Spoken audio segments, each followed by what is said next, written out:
am Sylvester Brown, co-chair of the Carlisle Reverend Dr. Martin Luther King Jr. Commemoration Committee. Welcome to our 33rd annual celebration. Our theme this year is Remember, Celebrate, Act. Pursuing the dream, working together for unity, justice, and love. This year, we prompted a number of our community and civic leaders in the Carlisle area with the following. Please address at least one point in the following prompt. Racism abolished, integration, equality and justice, unity and freedom. These were the key components of Dr. King's I Have a Dream speech in 1963, almost 60 years ago. Few would argue the importance of these oft repeated goals in the fabric of our society. However, the means to achieve those unfinished goals, as listed in Dr. King's final book in 1967, Where Do We Go From Here? Chaos or Community, remains a controversial matter. Let's review 4 of these steps. A.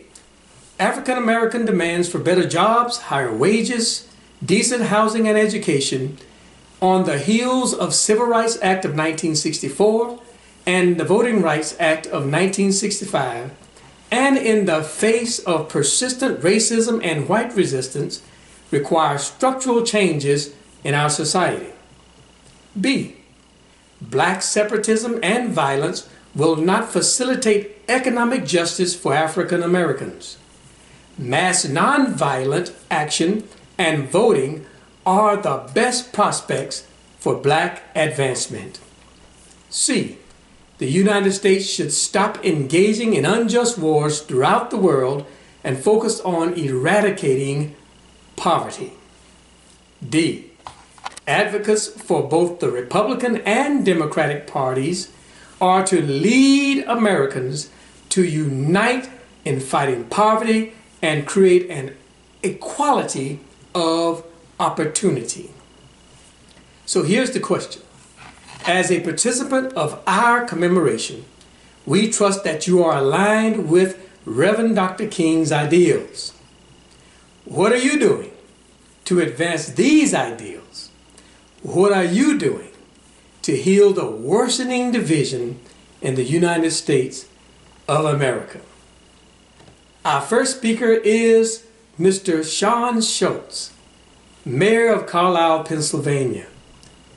Let's look how he brings attention to the city's effort of the Truth and Reconciliation Commission.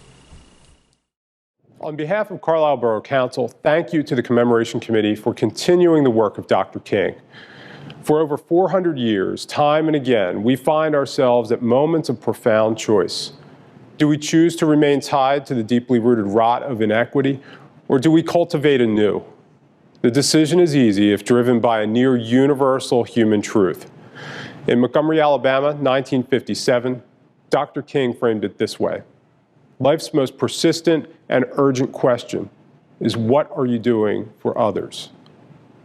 Carlisle, like America, has clear inequities and divergent outcomes along racial lines in housing, education, wealth, and income. The cold, objective numbers and studies bear this out. We cannot achieve our full potential or the full breadth of liberty while some are still bound by disadvantage. 1 year ago, we held the first ever town hall on racial equity to hear our community. Just months before that, council formally apologized for the callous removal of headstones and perpetuation of segregation at Lincoln Cemetery decades ago. But words alone are not enough. So to Dr. King's question, what are we doing for others? In 2020, recognizing the disparate impact of misdemeanors on employment prospects for people of color, we reformed part of our local crimes code. For years, council has invested in programs to enable the disadvantaged in our community to gain home ownership. In 2021, council created the Carlisle Truth and Reconciliation Commission, which is specifically empowered to call us out on how we can do better. Some might say, Mr. Mayor, We've heard this all before, and little has changed. This mayor and this borough council understand the importance of this moment and are committed to the cause.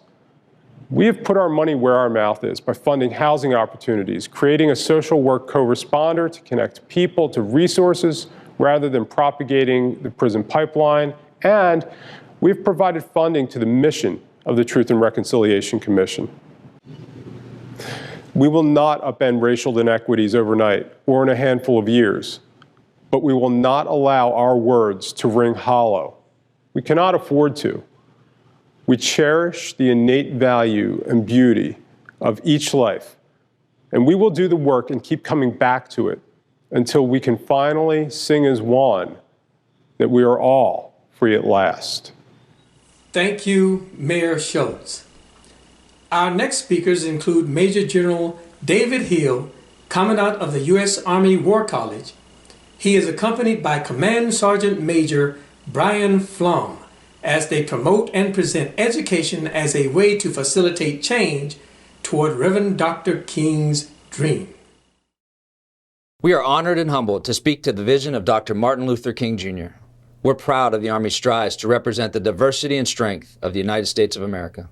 And we acknowledge the reality that we still have work to do. We are on course to fully realize Dr. King's dream, but it's a challenging path, sure to include missteps as we try every day to become better versions of ourselves. That's why the U.S. Army War College is committed to helping create this better reality, where no one is a diversity statistic, where every single person is respected and appreciated as an individual whose racial, social, and cultural background enhances their value and contribution.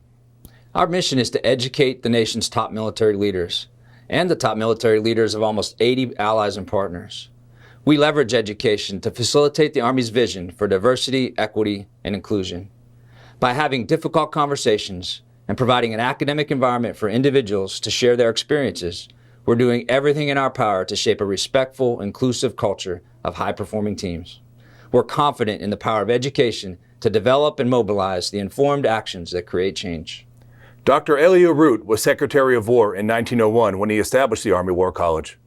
He envisioned the college as a catalyst for individual growth and institutional change, not to promote war, but to preserve peace. Later, as Secretary of War, he promoted international peace through arbitration and peace conferences, for which he received the Nobel Peace Prize. Everyone believes in peace, he said, but civilizations regularly sacrifice peace to pursue other interests. Root called for practical ways to make peace permanent. He called for understanding the motivations that lead to war and for concrete steps to address those motivations. There's a distinct parallel between his insights for peace and the pursuit of racial equality. Words inspire, but actions create change. We believe in the power of communities to motivate change and the power of education to enable change for the better. We believe in the power of experience and hope that the shared experience of our nation's service members will be transformational for their leadership, their units, and ultimately for communities like ours to which they will return to when military service ends. And we believe in the work of this community to never let us forget the goal of Dr. Martin Luther King Jr. Thank you, Major General Hill and Command Sergeant Major Flom. Our next speaker is Ms. Paula Bussard, President of the Carlisle Area School Board. She notes the importance of education in achieving equal opportunity while working with other organizations in civic engagement to meet family needs. Hi, I'm Paula Bussard, President of the Carlisle Area School District Board. Dr. Martin Luther King Jr. believed that public education was key to achieving equal opportunity in our country. While a college student, he wrote in an essay that the function of education was to teach one to think intensively and to think critically. He excelled at his studies, going to Morehouse College when he was only 15. He valued education and saw it as a critical component of social justice. As a school board member, Dr. King's teachings resonate with me. We seek to make sure our schools welcome all children who live in our community, that we respect each student's unique abilities, and that our programs develop students in thinking and becoming engaged citizens. Dr. King did not believe that violence or hate would lead to social justice. Instead, he fostered civic engagement. I'm proud that our district partners with community organizations like Hope Station, Victory Circle, the YMCA, the YWCA, the Bosler Memorial and Amelia Given Libraries, Project Share, Community Cares, and so many others to help meet our student and family needs for housing, nutrition, mental health services, mentoring, and so much more. These relationships are key to making sure the children in our community can dream, grow, and develop. I'm proud today to honor Dr. King's legacy. Working together, we can assure that the children in our community have access to quality education, which Dr. King envisioned as essential in achieving equality. That promise is up to all of us to fulfill. Thank you. Thank you, Ms. Bussard. Our last speaker is Ms. Daija Berry, scholarship recipient and student president of the NCAA chapter of West Chester University, as she proposes that Republicans and Democrats work together to improve the lives of others. Good morning. My name is Daija Berry, and I am a junior at West Chester University. Today, I would like to discuss the need for both the Republican and Democratic parties to unite for the greater good. Our nation is politically divided now more than ever. Instead of showing hate to one another, both parties should be joining together to fight poverty and create an equal opportunity for all. It's time for our leaders to set political differences aside and focus on national issues such as poverty and equal opportunity.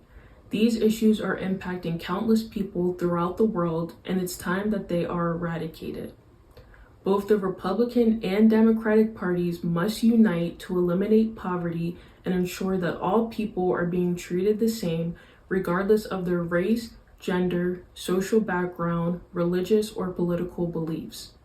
In Reverend Dr. Martin Luther King Jr.'s famous "I Have a Dream" speech, Dr. King said, "I have a dream that one day every valley shall be engulfed, every hill shall be exalted, and every mountain shall be made low.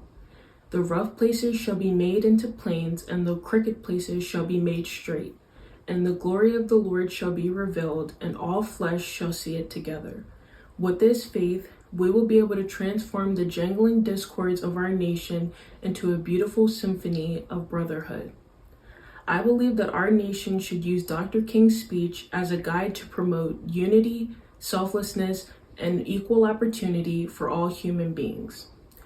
As the current president of West Chester University's NAACP, I am trying to advance Dr. King's ideals by letting other students on campus know that they are valued and we support them.